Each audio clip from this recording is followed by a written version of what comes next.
Hello friends, welcome to our channel let's tate accountancy. अगर आप हमारे चैनल पे नए हो तो हमारे चैनल को सब्सक्राइब करना ना भूलें एंड बेल आइकन जरूर प्रेस करें ताकि आपको सारी नए वीडियोस और लाइव सेशंस की नोटिफिकेशन मिलती रहे। एंड आप हमारी वेबसाइट www.letstit.com भी चेक कर सकते हो, जहां बहुत सारे अकाउंटेंसी और दूसरे सब्जेक्ट के कोर्सेज अवेलेबल है, वो भी बहुत ही अफोर्डेबल प्राइस में। तो चलो अब शुरू करते हैं आज के सेशन के साथ। हमारे दोस्त पीटर को तो हम सभी जानते हैं और वो हमारे अकाउंटिंग सर्विसेज से काफ़ी खुश भी था। इसीलिए उसने हमें उसके दोस्त डैनियल से मिलाया, जिसने 1 महीने पहले से ही अपना नया बिजनेस स्टार्ट किया है। अब हम डैनियल के लिए अभी अकाउंटिंग रिपोर्ट्स बनाने वाले हैं। उसे हमारे साथ अकाउंटिंग प्रोसेस समझने में काफ़ी इंटरेस्ट भी है, इसीलिए हमने डैनियल से उसके बिजनेस में शुरू से लेकर अभी तक के सभी छोटे बड़े मेंटेन किए हुए रिकॉर्ड्स को दिखाने के लिए कहा। तभी हमें ये पता चला कि उसने कोई रिटर्न रिकॉर्ड्स मेंटेन ही नहीं किया है, except for all his bills, invoices, bank documents और कुछ वाउचर्स जो उसने पिछले कुछ महीनों में कलेक्ट या फिर क्रिएट किया होगा। ये सभी डॉक्यूमेंट्स उसने एक बैग में ऐसे ही सिर्फ भर कर रखा था। ये सभी रिटर्न डॉक्यूमेंट्स और वाउचर्स बहुत इंपॉर्टेंट एविडेंस होते हैं। ये डॉक्यूमेंट्स किसी भी ट्रांजैक्शन के कंफर्मेशन या विटनेस के लिए बहुत ज़रूरी है। हमारे फर्स्ट अकाउंटिंग रिकॉर्ड्स इन्हीं रिटर्न एडवांसेस पर बेस्ड है, इसीलिए इन्हें सोर्स डॉक्यूमेंट्स कहते हैं। अब इन सोर्स डॉक्यूमेंट्स को बिजनेस 2 तरीके से बना सकता है। एक है इंटरनली, जिसे हम इंटरनल वाउचर्स कहते हैं, और दूसरा जो है एक्सटर्नल पार्टीज बनाती है और बिजनेस को देती है, जिसे हम एक्सटर्नल वाउचर्स कहते हैं। चलो चलकर देखते हैं कि डैनियल के बैग में कौन से वाउचर्स है। तो हमारे पास एक इनवॉइस बिल है फ्रॉम हैरी ट्रेडर्स। आप यहाँ टॉप कॉर्नर में हैरी ट्रेडर्स का नाम और एड्रेस देख सकते हैं। तो इसका मतलब है डैनियल ने हैरी ट्रेडर्स से कुछ गुड्स परचेज किए हैं और इसीलिए हम इसे परचेज इनवॉइस कहेंगे। और इस इनवॉइस के साथ एक फॉर्म भी अटैच्ड है जो परचेज ऑर्डर का डुप्लीकेट कॉपी है। क्या आपको पता है कि सप्लायर से परचेजेस कैसे किए जाते हैं? जनरली किसी भी प्रोडक्ट के लिए इंक्वायरी करने के बाद फिर सप्लायर से कुछ अच्छे कोटेशन मिलने के बाद अगर ये कोट सूटेबल हुए तो बायर ऑर्डर प्लेस करता है by writing a purchase order to them, ताकि परचेज किए हुए प्रोडक्ट्स क्वांटिटी और रेट्स को कंफर्म कर सके। इन केस कोई परचेज से रिलेटेड कोई टर्म्स एंड कंडीशंस है तो परचेज ऑर्डर की वजह से वो भी क्लियर कर सकते हैं। तो डैनियल ने परचेज ऑर्डर इशू किया था और उसका एक कॉपी अपने पास रख लिया था। इसी के साथ ही सेलर से मिला हुआ परचेज इनवॉइस भी अपने पास रखा। इस डॉक्यूमेंट से ये प्रूफ होता है कि गुड्स को परचेज किया गया था और उसके लिए कितना पे किया गया था। Let's look for another document. ये एक कैश मेमो है। मेमो मतलब मेमोरेंडम, जिसका मतलब है रिटर्न स्टेटमेंट ऑफ ट्रांजैक्शन। हमें ये डॉक्यूमेंट यूजुअली तभी देखने मिलते हैं जब हम किसी स्टोर में कुछ खरीदने के लिए जाते हैं। इसे सेल्स बिल्स या फिर इनवॉइस भी कहते हैं। ये एक डुप्लीकेट कॉपी है, मतलब डैनियल ने इसका ओरिजिनल बिल अपने कस्टमर को दिया होगा जब उसने गुड्स सेल किया और उसके अगेंस्ट उसे कैश में पेमेंट मिला होगा। चलो फिर इस कैश मेमो को डिटेल में देखते हैं। इसमें डैनियल के बिजनेस के डिटेल्स है, जैसे name, address, contact number etcetera. Usually इस पर सीरियल नंबर होता है, जिससे आगे जाकर कैशियर को कैश सेल्स वेरीफाई करने में आसानी होती है।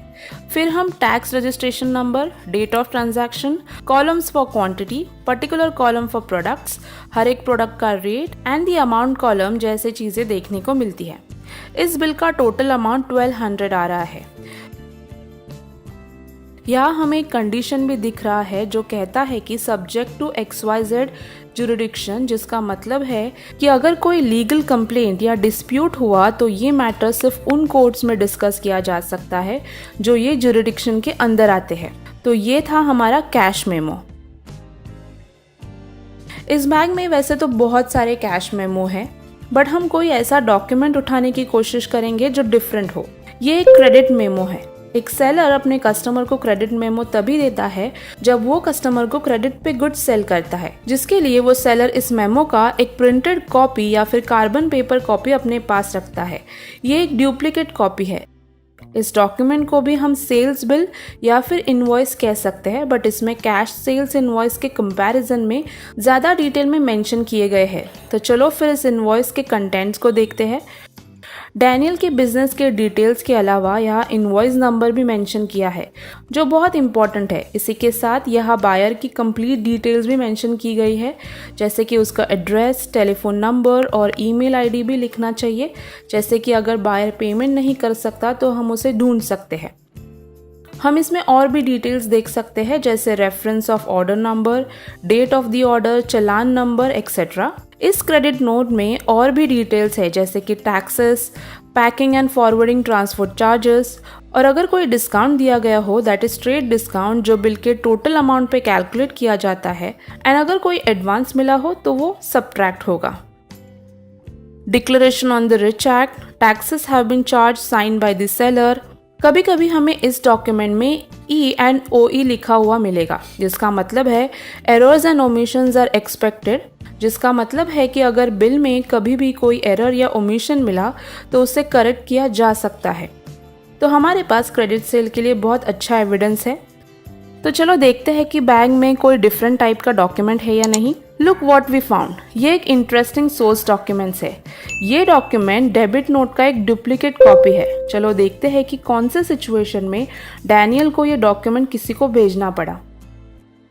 डैनियल ने कहा इस वीक में उसने हैरी ट्रेडर्स से $800 में कुछ गुड्स क्रेडिट पे परचेज किए। कुछ दिनों बाद उसे पता चला कि $200 के गुड्स डिफेक्टिव निकले हैं और उन गुड्स को उसे हैरी ट्रेडर्स को रिटर्न करना था। क्योंकि वो 200 वर्थ के गुड्स रिटर्न करने वाला था, उसका क्रेडिट 200 से रिड्यूस हो गया, that is it is reduce to 600। Daniel को अभी सिर्फ 600 ही पे करना है, राइट? और ओरिजिनल डॉक्यूमेंट्स और इनवॉइस ऑलरेडी दे दिया गया था, इसीलिए उस पर हम कोई कैंसिलेशन या एडिशन नहीं कर सकते। Therefore he prepares his debit note, जिससे वो हैरी ट्रेडर्स को ये कंफर्म करेगा कि वो हैरी ट्रेडर्स अकाउंट को $200 से डेबिट कर रहा है। So debtors prepared debit note for return of goods। उसने ओरिजिनल डेबिट नोट और इफेक्टिव गुड्स भी सेंड कर दिया है। उसने अपने पास डेबिट नोट का एक कॉपी रख लिया है। A debit note is often use for business to business transaction. ये इसीलिए भी काम आते हैं अगर इनवॉइसेस में पहले कोई अमाउंट रॉन्गली रिकॉर्ड किया हो तो उसी को एडजस्ट किया जा सके, या फिर कोई रीज़न जहां अमाउंट को एडजस्ट करना पड़े। What happens on the other side when supplier Harry Traders receives the debit note?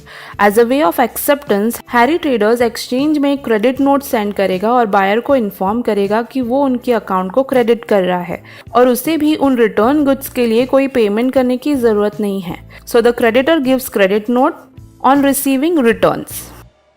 आप वीडियो पॉज करके दिए गए चार्ट को ध्यान से देख सकते हैं, जिसमें वो सभी रीजंस दिए गए हैं कि डेबिट या क्रेडिट नोट क्यों और कभी प्रिपेयर करते हैं।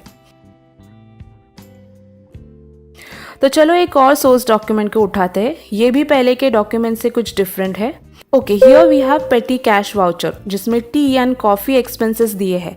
इस तरह के वाउचर्स को बिजनेस में इंटरनली प्रिपेयर किया जाता है so that the business can keep a track of petty expenses like personal charges, stationery या फिर कोई छोटा एक्सपेंस। पेटी कैश वाउचर एक इंटरनल वाउचर है जो हर एक ट्रांजैक्शन के लिए पेमेंट करने पर अलग से बनाया जाता है। इसीलिए इस डॉक्यूमेंट पे रिसीविंग पार्टी का सिग्नेचर लिया है और उसी के साथ ही यहाँ उसका भी सिग्नेचर है जिसने ये वाउचर को ऑथोराइज किया होगा। Most of the business has a पेटी कैशियर और अकाउंटेंट जो इस तरह के एक्सपेंसेस को हैंडल करते हैं। सारी पेटी कैश वाउचर्स पेटी कैश बुक में इंक्लूड किए जाते हैं। नाउ सपोज रिपेयर्स फॉर 200 के लिए हमने कैश में पेमेंट किया था, बट उसका कोई एक्सटर्नल एविडेंस ही नहीं है। In that case a cash voucher will be prepared internally. जिसने रिपेयर किया है उसका सिग्नेचर ले सकते हैं। ये कैश वाउचर का एक स्पेसिमेन है।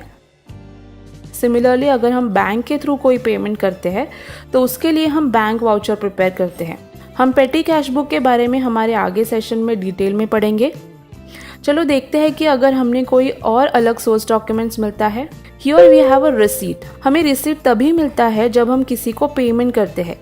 ये एक इलेक्ट्रिसिटी बिल रिसीट है। What do we see on the receipt?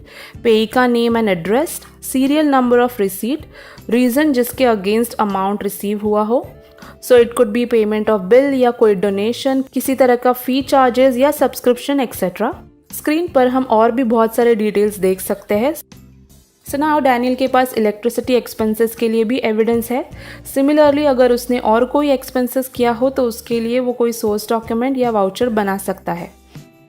अभी तक हमने अलग अलग टाइप के वाउचर्स देखे, जैसे कि purchase invoice, purchase order, cash memo, credit memo, a debit note, credit note, petty cash voucher, bank voucher and receipt. तो ये वो डॉक्यूमेंट्स है जो हम हमारे day to day business activities में देखते हैं। आई होप कि आपको ये आज का सेशन पसंद आया होगा और सारे डॉक्यूमेंट्स समझ में आ गए होंगे।